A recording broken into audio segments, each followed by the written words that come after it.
Hello everyone, welcome to my YouTube channel. इस video में हम बात करने वाले हैं जेई सिविल की करंट वैकेंसीज़ के बारे में। और यहाँ पे हम स्पेसिफिकली जो है वो पीडब्ल्यूडी की बात करने वाले हैं। जो लास्ट आरटीआई हमने लगाई थी तो वहाँ पे मैंने आपको जो टेस्ट के थ्रू एचपीएसएससी के थ्रू जो वैकेंसीज़ फिल होने वाली है उसका जो कितनी वैकेंसीज़ हैं वो बताया था आपको, और वहाँ से बहुत सारे डाउट क्लियर हो गए थे। तो इस आरटीआई के बाद आपके सारे डाउट क्लियर हो जाएंगे। वीडियो को एंड तक देखना, काफ़ी इन्फॉर्मेटिव और काफ़ी ऐसे पॉइंट्स पे मैं बात करने वाला हूँ जिससे मतलब एक टाइप से ये न्यूज़ अच्छी तो नहीं है, लेकिन कम से कम आपको पता तो चलना चाहिए कि क्या चीज़ें हो रही हैं।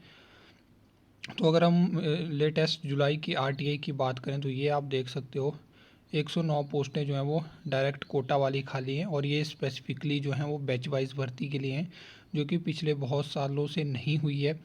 अब कुछ लोगों को ये पता नहीं होगा कि बैच वाइज भर्ती क्या यहाँ पे भी होती है। मतलब आरएनपी रूल्स में तो है बैच वाइज भर्ती, लेकिन ये डिपेंड करता है डिपार्टमेंट पे कि वो करवाना चाहता है या टेस्ट के थ्रू ही फिलअप। इतनी पावर डिपार्टमेंट के पास है। और अभी तक जो था वो पिछले कुछ सालों से जो है वो डायरेक्ट टेस्ट के थ्रू ही पोस्टें फिल हो रही थी, लेकिन अभी इन्होंने ये बताना शुरू कर दिया कि हम बैच वाइज भी भरेंगे। अब देखते हैं कि बैच वाइज भर्ती होती है या ये टेस्ट के थ्रू ही लगभग 50 पोस्टें निकाल देते, क्योंकि ये पावर इनके पास है। और ये प्रोसेस बैच वाइज से तो मतलब ज़्यादा लंबी नहीं है, क्योंकि आपको पता है कि अब इवैल्यूएशन नहीं है। अब और हम बात करें जो एचपीएसएससी के थ्रू पोस्टें फिल होनी है जेई सिविल की डायरेक्ट रिक्रूटमेंट कोटा में, तो वो 26 हैं। तो इस हिसाब से टोटल 135 वैकेंट हुई। अब 26 ही पोस्टें हैं, तो यही वजह है कि पीडब्ल्यूडी में जेई सिविल की वैकेंसी नहीं आ रही थी, क्योंकि पोस्टें बहुत कम थी। और ऊपर से अलग जो 695 में जो बाहर हुए हैं कैंडिडेट, तो उसमें भी कुछ अलग इशू चल रखा है, तो उस वजह से भी पोस्टें नहीं आ रही थी। तो अब देखते हैं कि कितनी वैकेंसीज यहाँ पे निकलती हैं।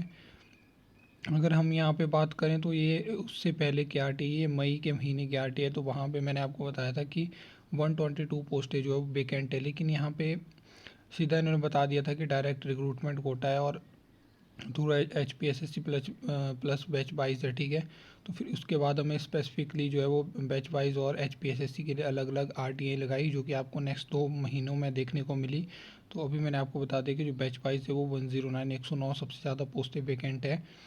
तो अगर ये टेस्ट के थ्रू इनको अगर फिलअप करना चाहते हैं तो ये बहुत अच्छी पोस्टें हो सकती हैं। ये एक साथ 50 पोस्टें भी निकाल सकते हैं इलेक्शन से पहले, चाहे एग्ज़ाम ये बाद में करवाएं। लेकिन अब मुझे लगता नहीं है कि ऐसा होगा, क्योंकि अगर इन्होंने बैच वाइज भर्ती ये करवानी होगी तो ये तो फिर इलेक्शन के बाद ही जाएगी, और इसमें बहुत ज़्यादा टाइम लगता है जो बैच वाइज भर्ती रहती है।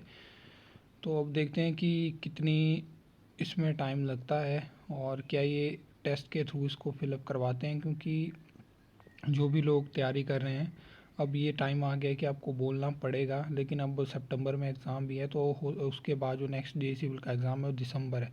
तो उस दौरान आप जो है वो अगर इलेक्शंस जो आचार संहिता है वो अक्टूबर के बाद लगती है, तो आप बोल सकते हो कि इन पोस्टों को जो है अब आपको बैच वाइज भर्ती करवाने की याद आ रही है, जब इतने सालों से नहीं हो रही है।